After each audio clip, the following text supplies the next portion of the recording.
Welcome back to Conservative Conversations. I'm your host, Reid. And I'm Frank. Today we're going to be talking about the government of Texas versus Biden border showdown and the new border bill. Before we get started, listeners, I want to remind you to please subscribe wherever you get your podcasts. And you can also subscribe to our channel on YouTube. We would greatly appreciate it.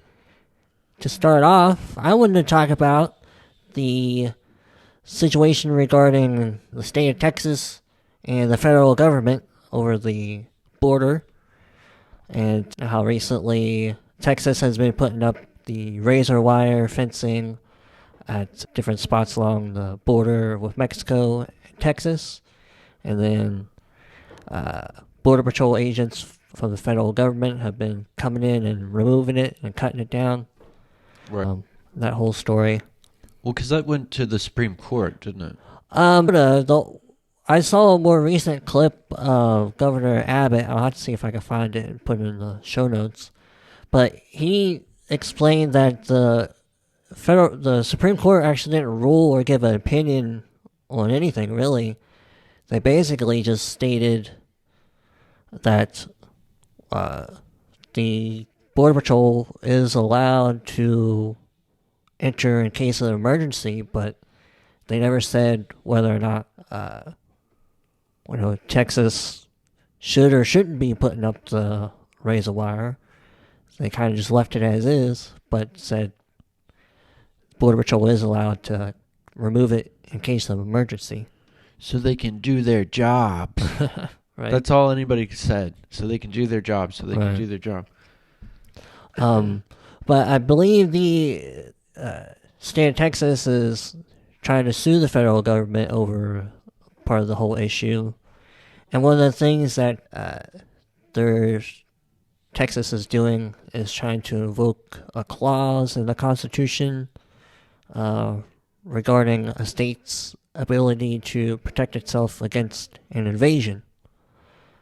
And there is a recent episode of the Fox News Rundown with the host talking to Professor John Turley. Oh, yeah. From, I think, George Washington University. Okay. And he was explaining that, at least in his opinion anyway, that he doesn't think the argument that it's an invasion is going to hold up well, because he doesn't believe what's happening now is what the framers of the Constitution meant by an invasion. He believes... Whatever. I think they could be convinced. I think it is an invasion. Right. Just look at the numbers, for goodness sakes. Well, his argument is that they meant it as more like an organized, government or military. Just because something's not declared and formal, right, doesn't mean that it can't be happening. Right, I get that, because one of my arguments that I would make, and I'm certainly no legal scholar, is the government of Mexico is not even doing anything to stop the people from coming to our border through their country. So, I think in a way, the government of Mexico is approving all these people to just come into our country. Well, the biggest problem is with us and with Joe Biden encouraging them to come. Right. That's one thing. But I think what's interesting is because Professor Turley also talked about how there is a good question to be answered of what states are allowed to do. Because right now it seems like Texas or any other border state is just supposed to stand by and allow all these people to enter into their state with seemingly no restrictions. Right. And it does present danger and harm to the population. So it seems like the question does need to be answered. What are states allowed to do in these situations regarding immigration? Because in the interview, they also mentioned back during the Obama administration with the Arizona case. I don't know if you're familiar with it. I'm not sure. It was where the state of Arizona had tried to pass, or maybe did pass a law where, I guess, state police officers or sheriffs or whatnot were allowed to ask people for the immigration papers to see if they're legally allowed to be in the country. And the This DOJ does ring a bell, actually. Yeah, the DOJ at the time under Obama, I think, had sued them over that. And the Supreme Court had ruled that at the time that states weren't allowed to do that, and immigration enforcement was given more deference to the federal government. And Jonathan Turley points out that now we've got the opposite of that, where the federal government's not even doing their job, and what can states do about it? So I think it's kind of a fascinating question, because in my mind, I might not be saying it quite right, but the Constitution doesn't have all the answers written in it, but it could pretty much answer all the questions when you need to have the questions answered. And hopefully that's what's going to happen. This issue will go up to the court, and the Supreme Court will hopefully follow what they believe the Constitution says regarding this issue, because I think it's pretty big one. I think going to be one of the biggest issues of our current time. Well, absolutely. I mean, the immigration thing is just blowing up right now. Right. I think it's part of the the campaigns and the presidential cycle that we're going through. People are talking about it, whereas maybe they wouldn't ordinarily talk about it. Yeah, I've heard that there are some polls that show immigration is the number one issue now over the economy. So yeah, it's definitely... Well, it has a lot of implications. I mean, if you look at what's happened in places like California, where they've just, put it in place that these undocumented people, or however they refer to them, can now get Medi-Cal. They now qualify for Medi-Cal benefits. And there's a story out of New York where New York's about to give something like $53 million in prepaid Visa cards away to illegal immigrants for some reason. I didn't catch the reason, but they're about to do that. And well, when they're not coming here to collect the benefits, they're beating the snot out of police officers and then getting let out to walk the street. Basically in the same day. There was that story that went around where the guys got let out and is immediately just flipping off all the cameras. And, double birds at the media. Right? So, I mean, it makes sense that people are concerned about this stuff. And especially, like I said, when you look at the numbers. I mean, these are huge numbers. Right. That they're talking about allowing and giving amnesty. And it's a sort of slap in the face to everybody who's been waiting in line. Right. And who went through the legal process to become a citizen. So it's really not a good look, for the United States and for our policy regarding the law. Right. Well, it eventually impacts a whole bunch of stuff. Like, if you want to look at union workers, what's going to hurt the pay of a union worker more than somebody who's willing to come in and get paid under the table for less money? Right. Potentially taking jobs away from not only union workers, but all workers. But, I pick out union workers because they usually favor Democrats. So that's not often something that is pointed out, like how immigration policy, like an open immigration policy, affects the people in the party, the same people that want more unions and open immigration. They kind of go in conflict with each other. Well, I just think it's crazy how long this has been coming down the pike, too. I mean, certain people have known about George Soros and the Great Society, sort of, what do you call that? Utopia sort of concept. Utopia on Earth. We're just going to build the best world, one world, one government, one everything.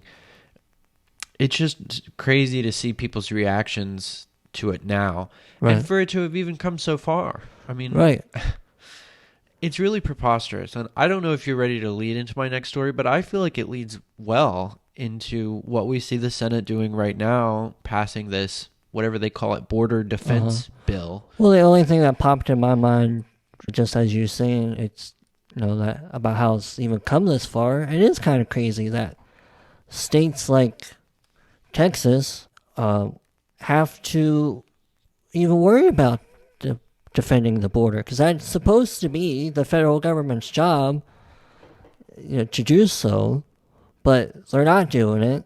And Texas, and even if it wasn't Greg Abbott, whoever would be the governor, if Texas feels like their people and their citizenry are under threat by the massive numbers of people that are coming through their state, they certainly should have the right to do something about it. And that's hopefully what we're going to find out, what right they do have. Well, absolutely. If the government's derelict in their duty, which they are, they're asleep at the wheel on this issue. We've been covering this for years. Yeah.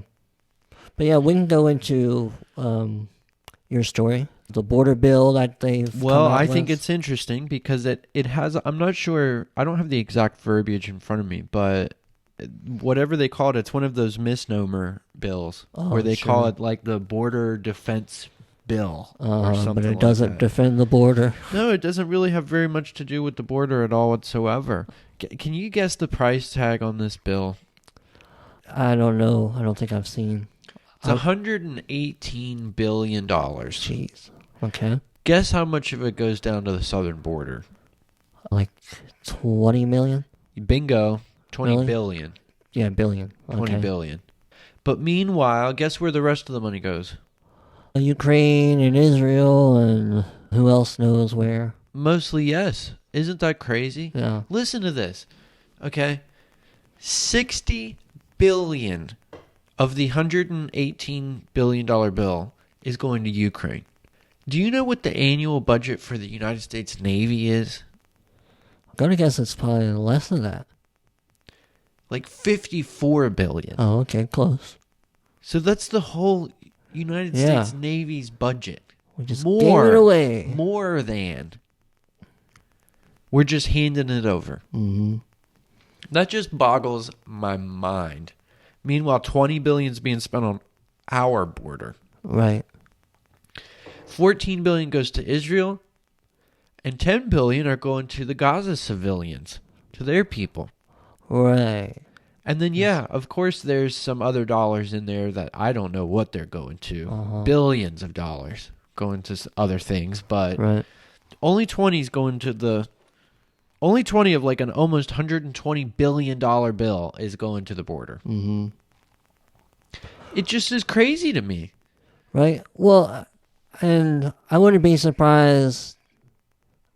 I guess that's not what I want to say. I mean, I would wonder where exactly the money at the border is going to be spent.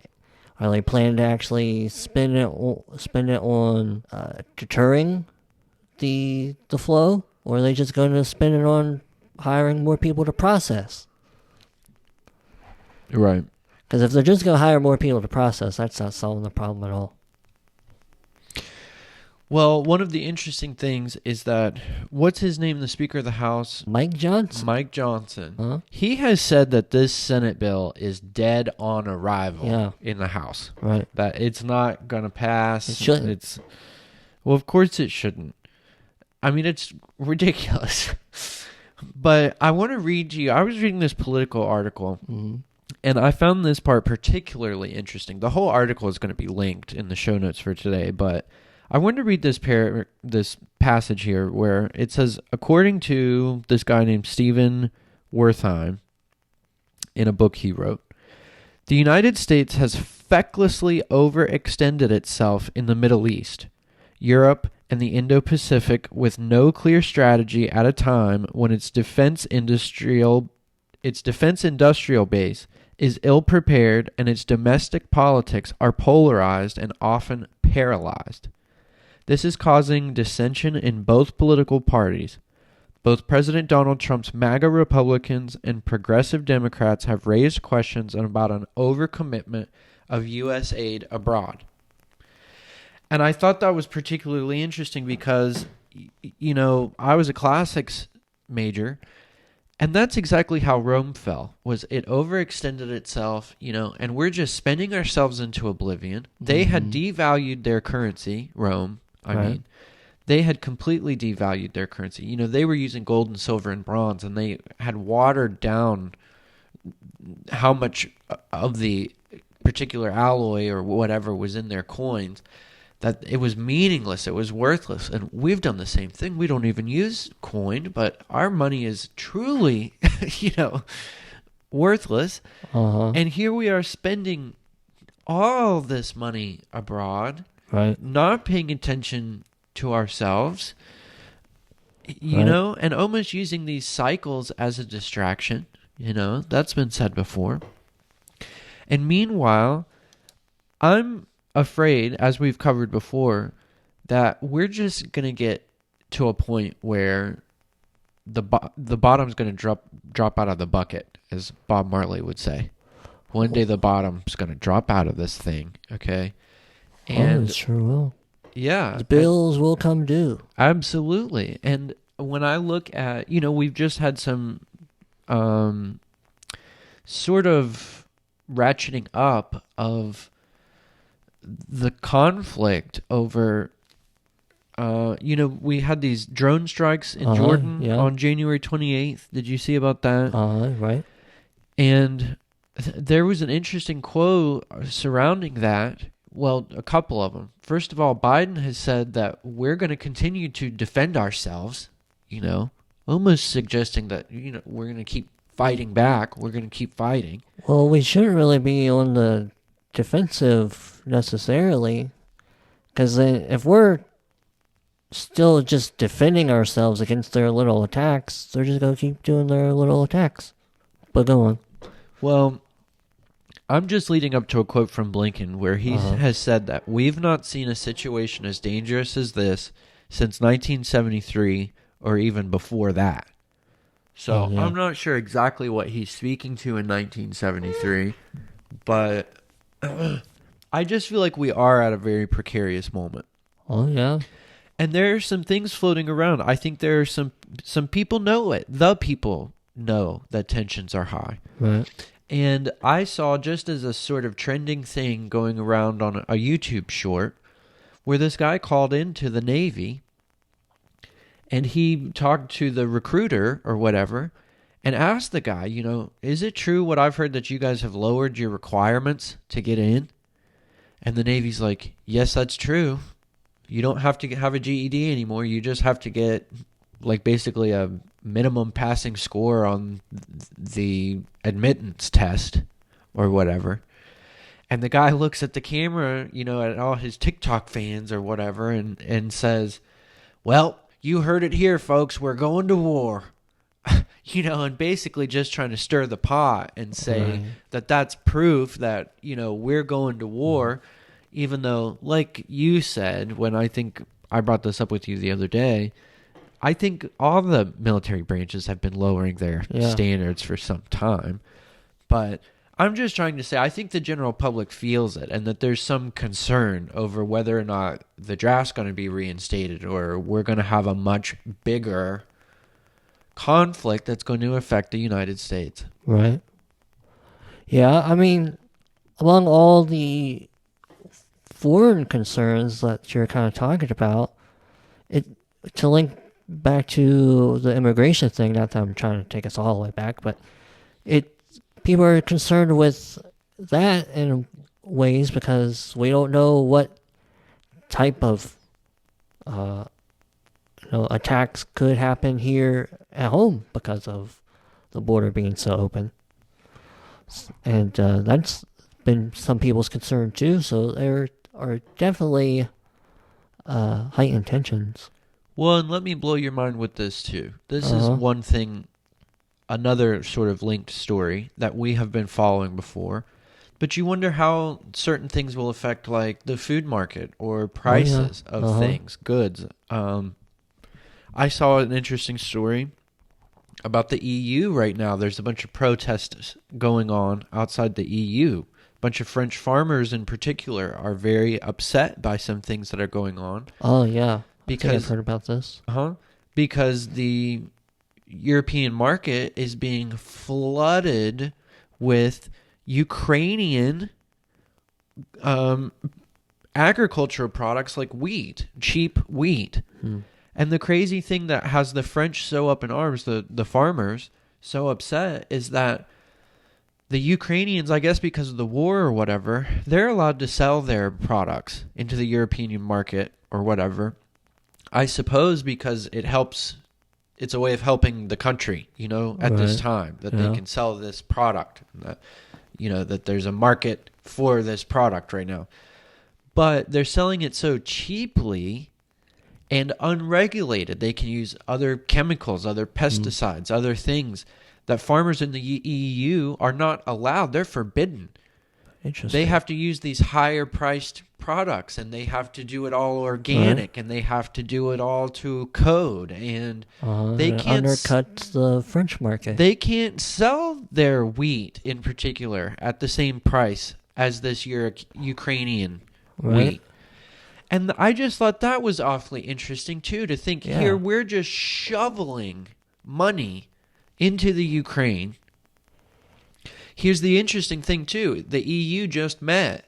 And even though there's all this protesting out in front of their headquarters or whatever, they did not even acknowledge it. And guess what they did in their meeting? I don't know. They voted to send more money to Ukraine. Oh, of course. That's what they did in their meeting that day, or whatever, their latest meeting. They walk right through this sea of protesters and vote to give more money to Ukraine. Right. Screw the French farmers. Right. It's interesting that you mentioned that, because there's been some other stories about European farmers. The other ones I think have been more related to like environmental regulations that are going to damage their ability to produce whatever it is that they farm. Right. I think it's like in the Netherlands maybe, and in Germany. There's been a couple other places. So I think that's interesting that here we have another group of farmers getting upset over ridiculous rules that the European Union's doing. I feel like a lot of things are hanging on the edge of a knife. Yeah, that's kind of what's stirring around in my head. There's like a lot of little bubbles boiling. Yep, a lot of things are linked. We were covering a story of grain shortages in Africa. Right. And one just has to wonder when one little domino is going to fall over. Right. And it's shortages here. Shortages everywhere. Global shortages. Right.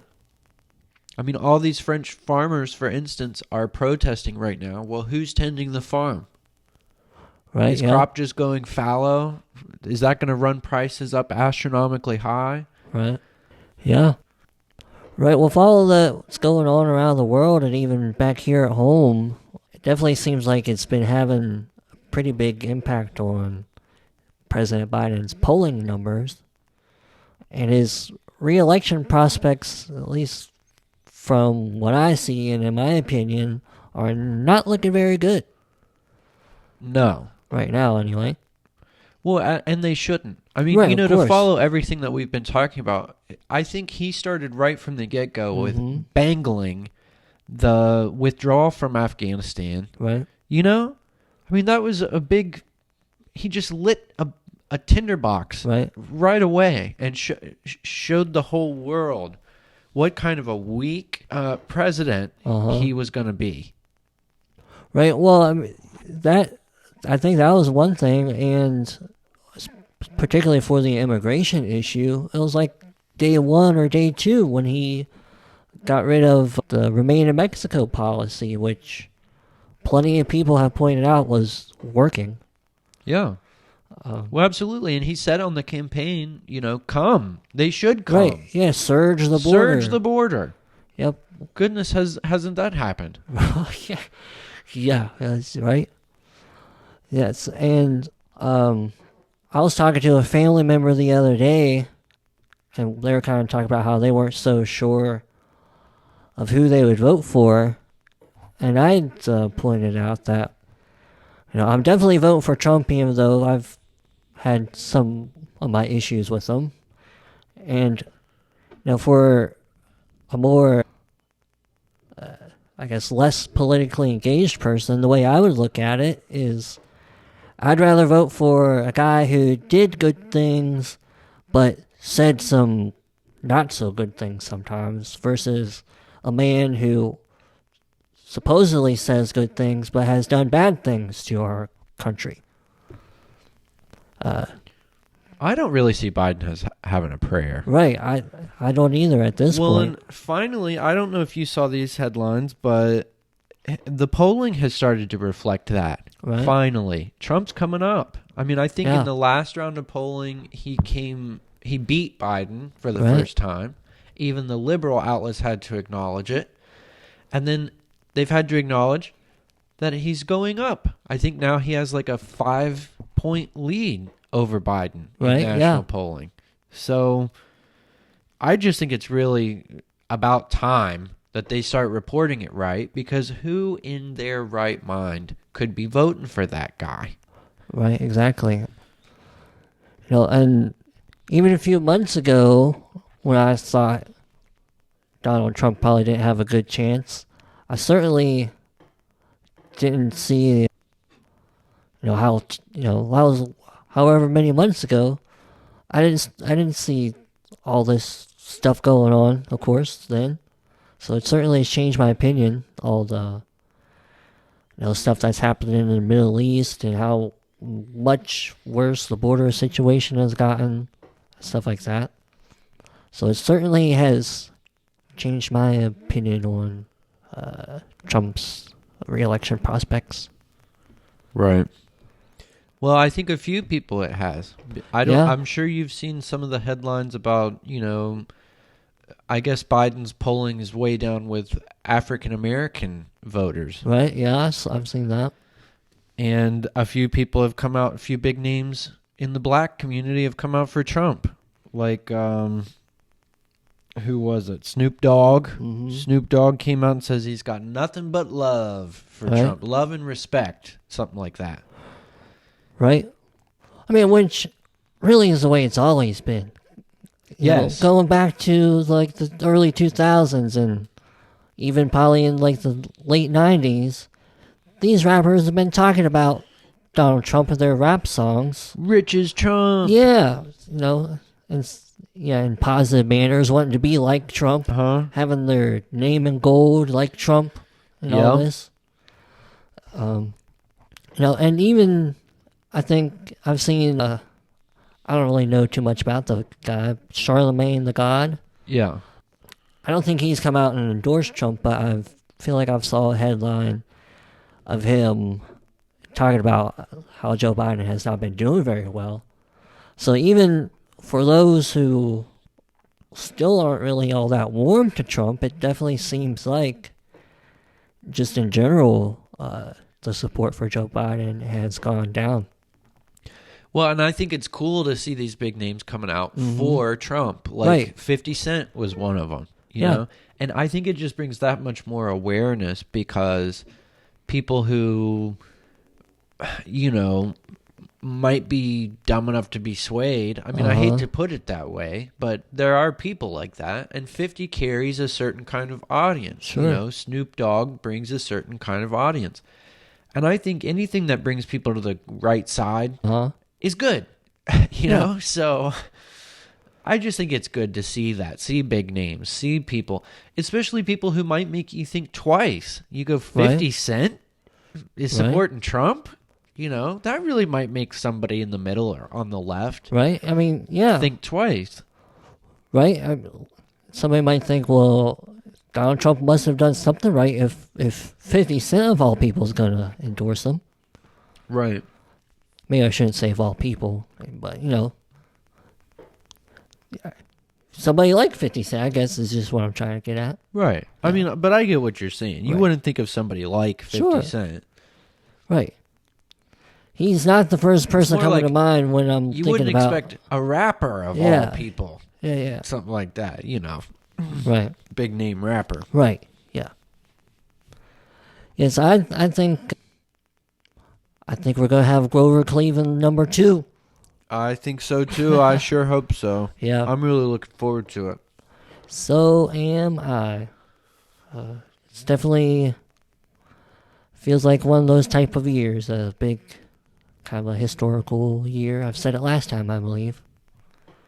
It's about time we have a sort of come to Jesus, what's that, road to Damascus type of moment in our culture and our society. Yeah. Yep, definitely. And is that all you got for the stories? That's all I've got this week. All right, then, listeners, if you enjoyed this great conservative conversation, please be sure to subscribe on your favorite podcast platform. You can find us on Apple, Spotify, iHeartRadio, and many other popular platforms. You can also subscribe to our channel on YouTube. We would greatly appreciate it. We hope you might share us with a friend or give us a thumbs up or a heart wherever you're interacting with us here. And as always, we thank you for listening.